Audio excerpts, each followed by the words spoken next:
Hi guys, welcome to Richard Cabile YouTube channel. In today's video, I will teach you how to schedule eye comfort shield on Samsung Galaxy A02. And okay guys, but before we start, kindly subscribe to my YouTube channel by pressing the subscribe button and the bell to notify you if I have new videos. Okay guys, let's start.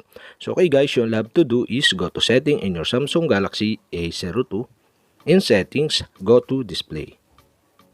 And display, okay, you can see the eye comfort shield. Okay, you'll have to do is tap this. And eye comfort shield, okay, you can see the set schedule. And okay guys, you'll have to do to schedule the eye comfort shield is tap the set schedule.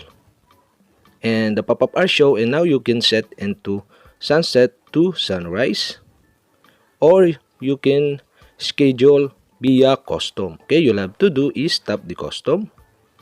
And the pop-up below are show, and now you can set the time. Okay, for my example, I set into 6 p.m. start time, and the end time is, okay, you'll have to stop the end time, and the end time is 6 a.m. And okay guys, after you set the time, okay, you'll have to do is tap the done button.